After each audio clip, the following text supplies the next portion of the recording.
La historia del ajedrez contiene muchos casos peculiares, pero ninguno es tan espectacular como la meteórica carrera de Paul Morphy. Con solo 2 años de juego activo, el norteamericano venció a los jugadores más fuertes de su tiempo y se ganó el título de campeón del mundo oficioso. Su retirada en la cúspide de su carrera, algunas circunstancias de su vida que nunca han sido aclaradas, así como su trágico final, lo han convertido en una figura legendaria. Nació y jugó en la primera mitad del siglo XIX.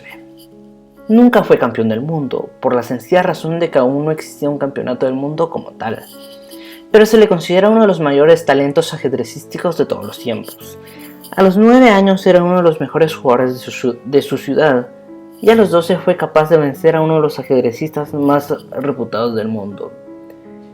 A los 20 años fue unánimemente reconocido como el mejor jugador del planeta, y tras competir durante solo unos meses se retiró para siempre.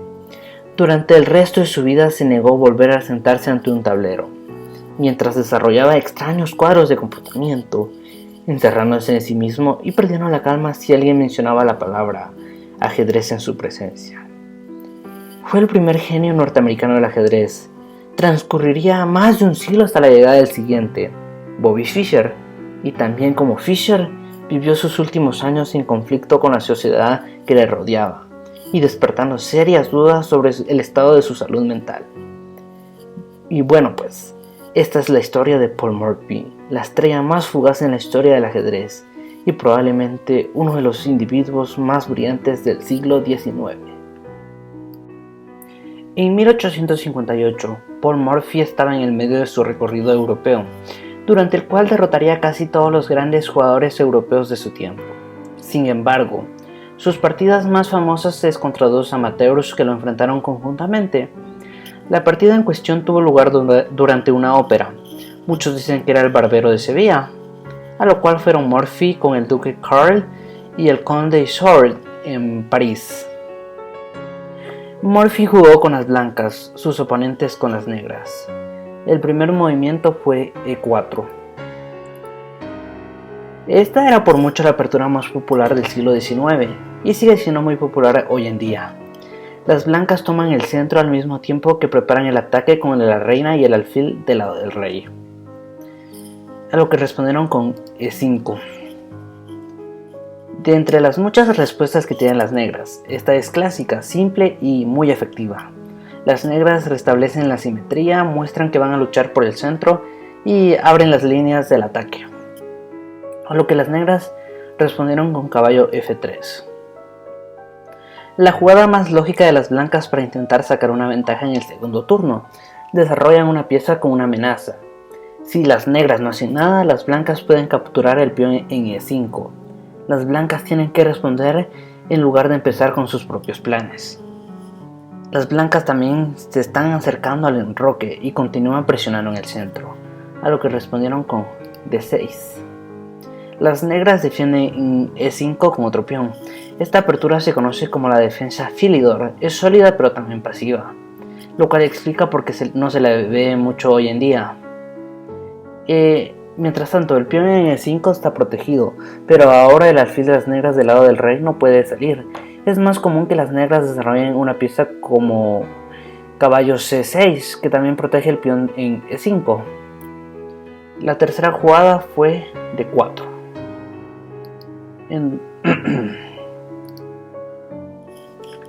Morphy abre la pelea por el centro creando tensión entre los peones en D4 y E5. Además crea más oportunidades para las piezas blancas. Esta vez se activa el alfil del lado de la reina, a lo que las negras respondieron con alfil E4, a lo que lleva a la posición siguiente.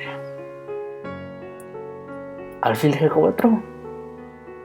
La tercera jugada de las negras es considerada el primer error de esta partida, aunque era una jugada común para la época. Las negras perderán tiempo para evitar perder un peón, lo que les permitirá a las blancas ganar la iniciativa y liderar en desarrollo. D por E5. Las blancas toman alegremente un peón, sabiendo que las negras no pueden volver a capturar con D por E5, ya que esto termina con la partida de un peón tras 5. Tras Tras dama por D8, rey por D8, caballo por E5, aunque las negras tienen otra opción, alfil por F4. Capturando primero al caballo, las negras amenazan a la reina blanca, forzando una respuesta inmediata si las blancas no quieren perder material. Dama por F3. Las blancas terminan el intercambio de caballo por alfil. Tomar con la reina desarrolla una pieza y es superior a G por F3, que arruinaría la estructura de peones blancos del lado del rey sin desarrollar nada. A la jugada natural que siguió, D por E5. Las negras recapturan el peón, equilibrando el material nuevamente, a lo que las blancas respondieron con alfil C4. Las blancas desarrollan otra pieza, 2 contra ninguna de las negras. Además, las blancas se desarrollan al tiempo que amenazan con jugar dama por F7 mate, una amenaza ante la cual las negras deben reaccionar inmediatamente. Caballo por F6. Caballo F6, perdón. Esto parece una forma lógica de defenderse con la amenaza de jaque mate. Las negras desarrollan una pieza al tiempo que evitan que la reina blanca pueda llegar a F7. Sin embargo, las blancas tienen una respuesta muy potente. Dama B3. Volviendo a atacar, a lo que nos lleva a la siguiente posición. Amenazando con comer con el alfil en la casilla F7. El jugador blanco mueve la reina por segunda vez en la apertura, mientras no es usualmente aconsejable mover la pieza repentinamente en los primeros movimientos. Esta maniobra crea dos fuertes amenazas, el B7 y el F7, ambos bajo ataque, y el jugador negro no podrá defender a ambos. Ambos de esos ataques amenazan mucho más que un peón, lo que los hace más peligrosos. Perder el peón de F7 podrá llevar a hacer mate en el ataque. Mientras tanto, después de dama por B7, la torre negra en A8 está colgante. El jugador negro tendrá que encontrar una forma de minimizar el daño potencial. Dama E7.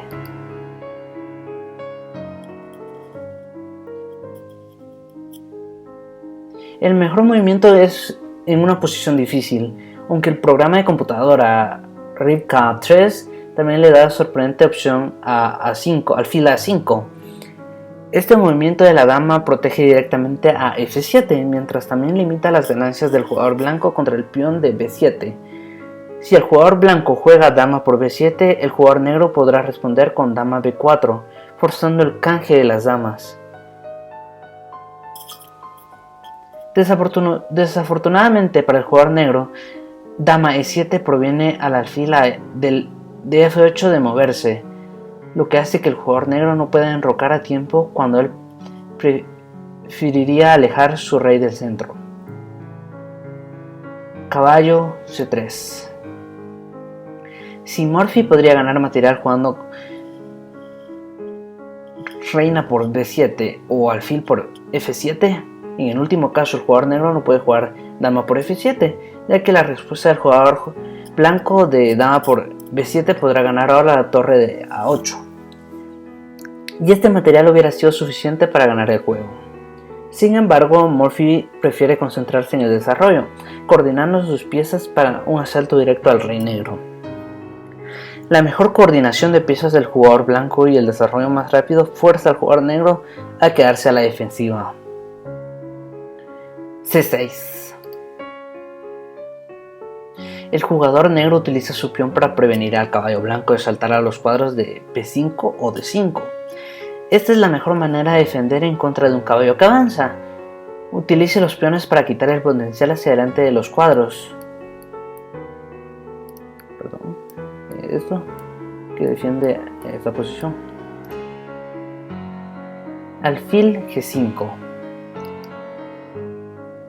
Atacando al caballo, que continúa manteniendo las piezas negras sin desarrollarse y mal coordinadas, a lo que las negras responden con un B5.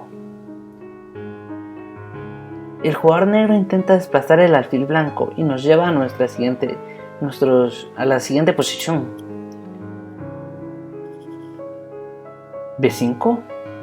Posiblemente la negra estuviese tratando de aliviar la presión sobre el caballo de F7, obligando a que las blancas retirasen el alfil en C4. Por otra parte, la retirada de la blanca le costaría un tiempo, permitiendo que la negra empezase a ponerse al día en el desarrollo. Por desgracia para las negras, Morphy encontró otra manera de continuar su ataque. Caballo por B5. Un sacrificio agradable que le permite a las blancas mantener continuamente el rey negro bajo ataque. A lo que da la siguiente posición. Demasiado interesante, ya que el módulo da 2.5 de ventaja para las blancas. Caballo por B5. En lugar de encontrar una casilla segura para su alfil, Morphy encuentra una manera de continuar su ataque y dejar el camino abierto para el rey negro. Si las negras aceptan el caballo negro, las blancas tendrán un ataque sumamente poderoso. C por B5. Este es el movimiento más lógico, pero dama por B4 sería mejor, ya que obliga a que las reinas salgan del tablero. Por supuesto, incluso sin las reinas, las blancas tienen una ventaja ganadora. Sin embargo, C por B5 es mucho peor para las negras, ya que expone a su rey al ataque.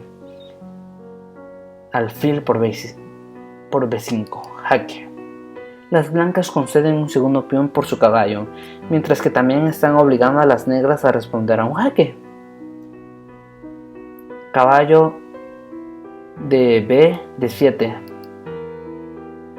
La forma más razonable para bloquear el control de las blancas, caballo de 8, también sería imposible, pero es difícil justificar mover el rey a un área donde muchas piezas serán capaces de atacarlo. Perdón, rey a D8. Vamos a ver. Lo que vendría siendo que en lugar de esta podría ser esta, pero la que se hizo fue esta. Sigamos. Caballo de B de 7. Y ahora sigue el enroque de las blancas, un enroque largo. Las blancas flanquean a la reina, a lo que nos lleva a nuestra siguiente posición. Enroque largo. Mientras que enroque es generalmente una jugada defensiva, el rey blanco no estaba en peligro. En lugar de ello, Morphy usó el enroque como una arma ofensiva. Ahora tiene una torre en la columna, poniendo aún más presión en el caballo negro de 7. Vale la pena notar que esta jugada es mejor que torre de 1, aunque a primera vista parezcan similares. Enrocar tiene la ventaja de conectar las torres blancas. Si las blancas jugaban torre de 1, el rey no dejaría que la torre H1 se moviera a la fila D. Esta pequeña diferencia tiene un gran impacto en el ataque de las blancas. Torre de 8. Las negras hacen todo lo que pueden para mantener la posición, protegiendo a su valioso caballo. Torre por D7. Increíble. Una jugada muy icónica y muy respectiva del ajedrez. Las blancas capturan el caballo. Los jugadores más débiles generalmente capturan con la pieza menos valiosa sin considerar la posición, pero en este caso capturar con la torre es mucho mejor que alfil por D7, dejando el alfil en el tablero. Las blancas van a continuar haciendo horquillas y aplicando presión al rey negro después de que las negras recapturen. Torre por D7. La única jugada razonable para las negras es capturar la torre y esperar que su defensa funcione. Torre D1. Esta jugada demuestra que la 12ª jugada en enroque largo es mucho mejor que torre D1. Ahora las blancas pueden seguir asediando a las negras y acomodando sus piezas. Una comparación de los dos ejércitos lo dice todo. Todas las piezas blancas están en una posición ofensiva, mientras que las blancas están trabadas, bloqueadas o no pueden moverse por otros motivos. A lo que responden con dama E6, una jugada de lo más dudosa. Las negras intentan liberar sus piezas un poco, lo que nos lleva al siguiente diagrama. Esta jugada es un intento por liberar al caballo en F6 y el alfil en F8. Las negras están desesperadas por conseguir que sus piezas se vuelvan activas, ya que han estado atrapadas casi todo el partido. Partida. Aunque parece que las blancas están en desventaja por otra torre, en realidad el hecho de que la torre y el alfil negro no hayan entrado eficientemente en el juego significa que las blancas están jugando con más material, no con menos. Alfil por D7. Jaque. Una prematura victoria para las blancas ya que las defensas de las negras caen. Caballo por D7. A lo que nos lleva a una posición de mate en 2. Voy a ver si pueden hacerlo.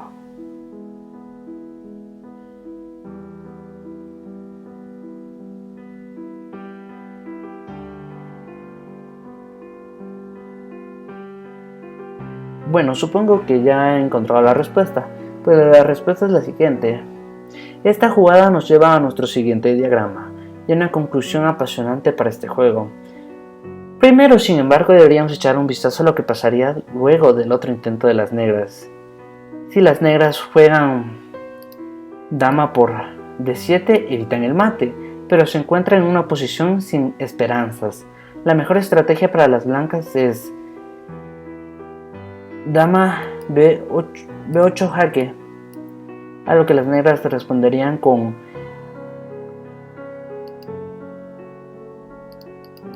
rey E7, dama por E5, rey D8,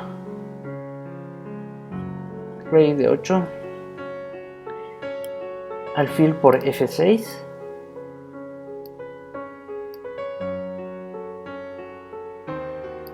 G por F6, dama por F6, rey E8, dama E5 jaque nuevamente, rey D8, dama por H8,